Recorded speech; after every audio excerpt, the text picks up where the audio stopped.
Hi hello வணக்கம். அனைவருக்கும் வணக்கம். இன்றைய கிளாஸ் நம்ம என்ன பார்க்க போகிறோம் அப்படின்னா, இண்டஸ் வேலி சிவிலைசேஷனுடைய ஆரம்ப வகுப்பை நம்ம இருந்து ஆரம்பிக்க போகிறோம். இப்போ இண்டஸ் வேலி சிவிலைசேஷன் தமிழுக்கு என்ன பேர் அப்படின்னா சிந்து வெளி நாகரிகம் அல்லது சிந்து சமவெளி நாகரிகம் சொல்கிறோம்.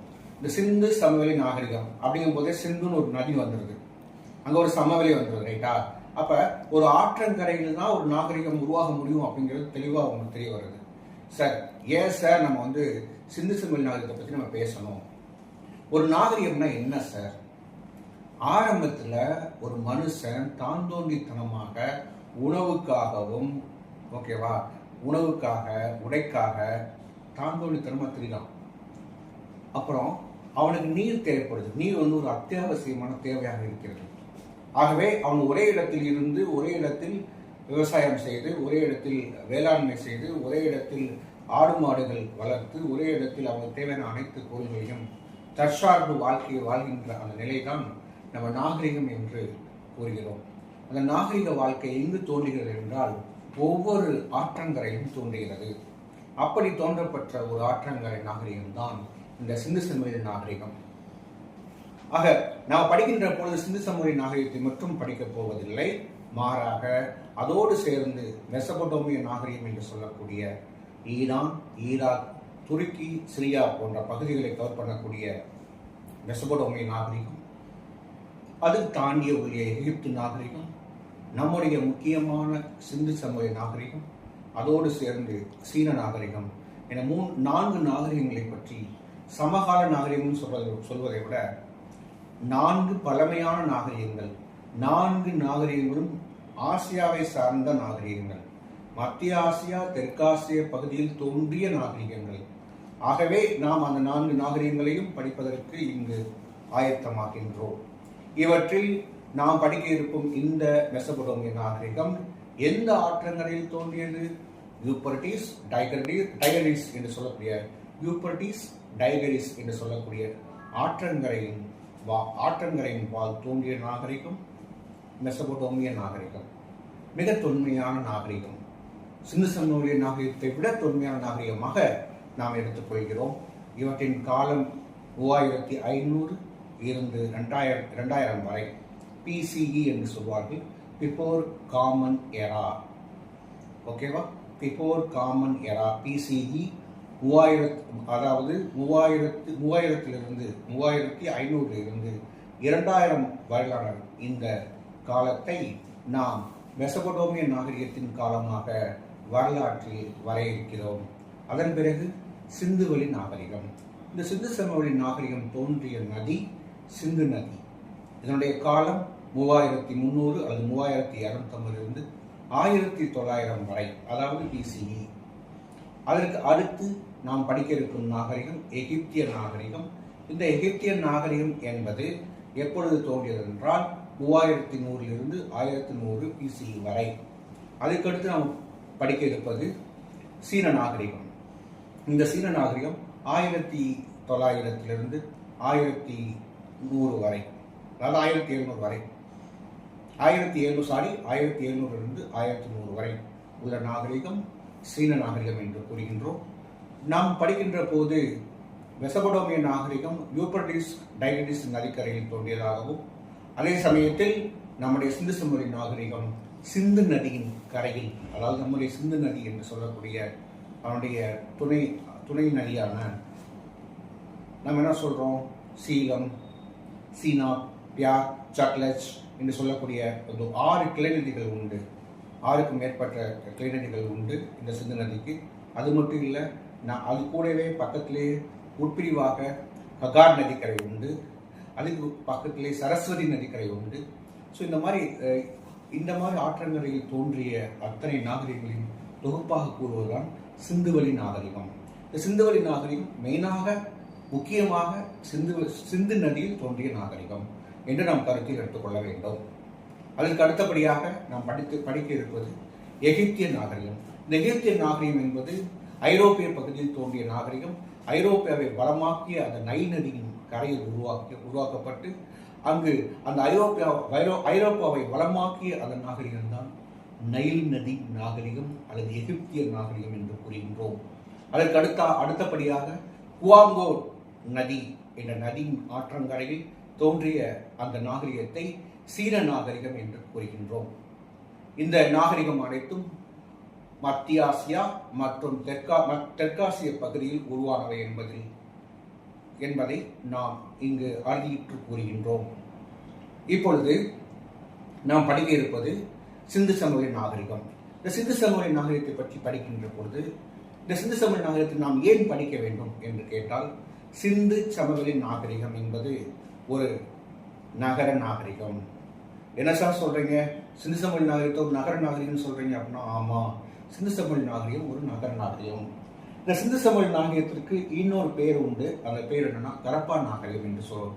கரப்பன் சிவிலைசேஷன் என்று ஆங்கிலத்தில் கூறுவார்கள்.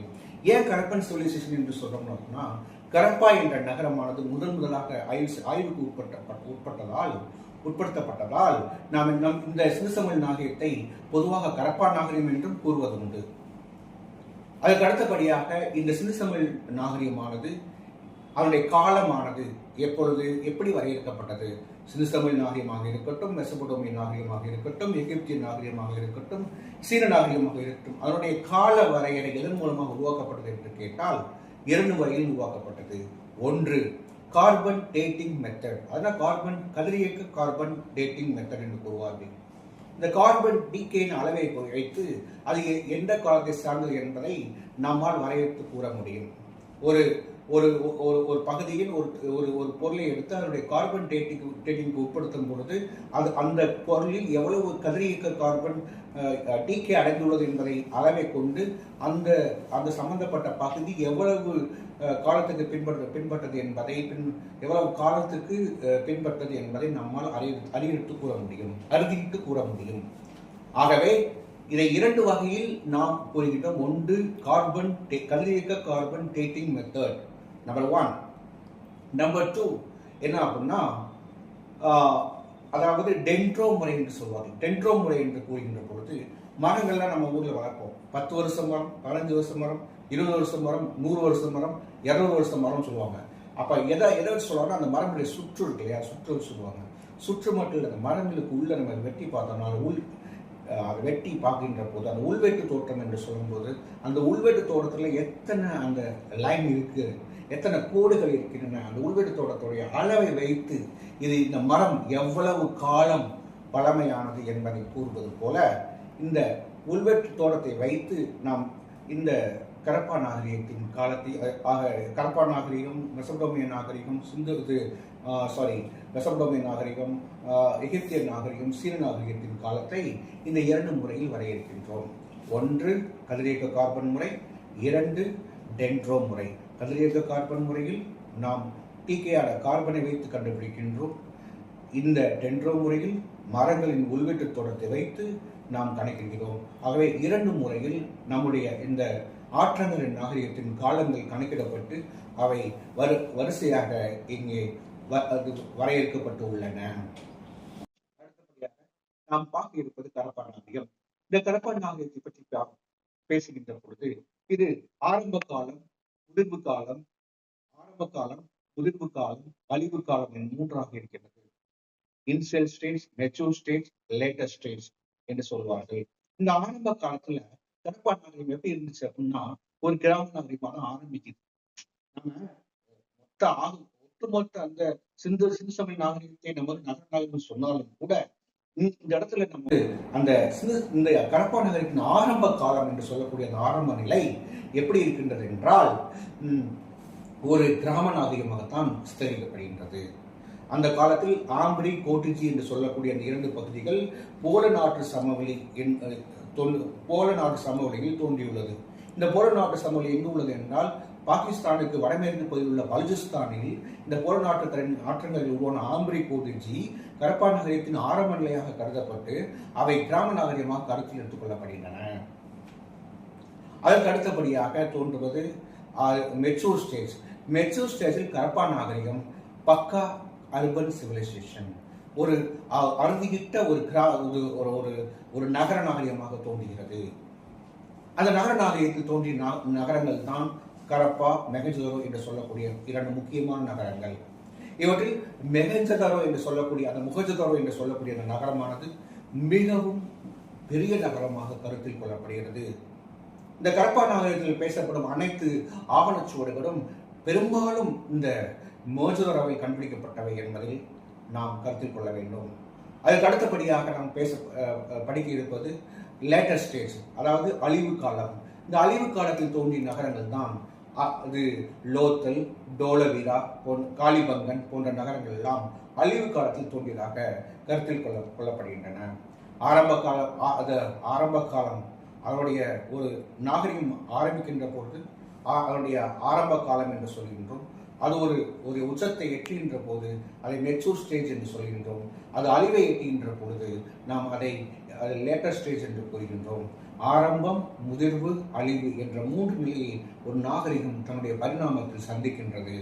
அவ்வாறு சந்திக்கின்ற போது நாம் படிக்க இருக்கும் இந்த கரப்பா நாகரிகம் நகர நாகரிகத்தில் வந்து அமர்கிறது. அதாவது மெச்சூர் ஸ்டேஜ் என்று சொல்லக்கூடிய அந்த நிலையைத்தான் நாம் இங்கு படிக்க இருக்கிறோம். உங்களுக்கு இன்னொரு கருத்தையும் சொல்ல நான் விரும்புகிறேன். என்ன அப்படின்னா, இந்த கரப்பா நாகரிகமாக இருக்கட்டும் அல்லது சிந்து சமவெளி நாகரிகமாக சொல்லக்கூடிய இந்த நாகரிகமானது ஒரு நகர நாகரிகம் என்று கூறுகின்ற பொழுதிலும் இதற்கு அடுத்து வரக்கூடிய இதற்கு அடுத்து நம்ம படிக்க இருக்கும் இந்த வேத காலம் என்று சொல்லக்கூடிய வேதிக் ஏஜ் என்று சொல்லக்கூடிய அந்த வேத காலம் கிராம நாகரிகமாக வருகின்றது. ஆக இப்பொழுது இருக்கின்ற நாகரிகம் நகர நாகரிகமாக இருக்கின்றது. இதற்கு அடுத்து வருகின்ற நாகரிகம் கிராம நாகரிகமாக வருகின்றது.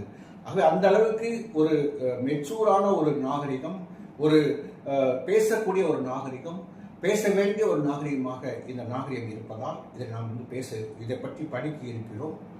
இதை பற்றிய பின்வரும் வகுப்புகளில் தெளிவான ஒரு நோக்கத்தோடு அதில் உள்ள ஒவ்வொரு சிறப்பு அம்சத்தையும், அதில் உள்ள உட்பிரிவுகளையும், அதில் உள்ள நம்பிக்கைகளையும், அதனுடைய பண்பாட்டு கூறுகளையும், அதில் உள்ள சமுதாய பகிர்வுகளையும் நாம் கொஞ்சம் கொஞ்சமாக வாணிபம் எப்படி நடைபெற்றது, விவசாயம் எப்படி நடைபெற்றது, விலங்குகள் எப்படி வளர்க்கப்பட்டன, விலங்குகளுக்கான சான்றுகள் என்ன, அவருடைய நம்பிக்கை என்ன, அவருடைய நம்பிக்கை சார்ந்த பிற விஷயங்கள் என்ன என்று அனைத்து பிரிவுகளும், பெண்களின் நிலை என்ன, பெண்களுக்கான முக்கியத்துவம் என்ன, பெண்களுக்கு முக்கியத்துவம் கொடுக்கப்பட்டுள்ளதா, பெண்களின் அவலநிலை ஏதாவது இங்கு வெளிப்பட்டுள்ளதா என்ற அனைத்து நோக்கங்களிலும் இந்த சிந்து சமவெளி நாகரிகம் அடுத்தடுத்து வரக்கூடிய வகுப்புகளில் அலச இருக்கிறது. ஆகவே நாம் அடுத்தடுத்த வகுப்புகளில் ஒவ்வொரு பிரிவாக எடுத்து ஒவ்வொரு கண்ணோட்டத்திலும் அதனை விரிவாக காண்போம். நண்பர்களே, இதுவரை காத்திருந்து இந்த வகுப்பை கவனித்ததற்கு உங்கள் அனைவருக்கும் எனது மனமார்ந்த நன்றியை தெரிவித்து முடிக்கின்றேன். நன்றி, வணக்கம்.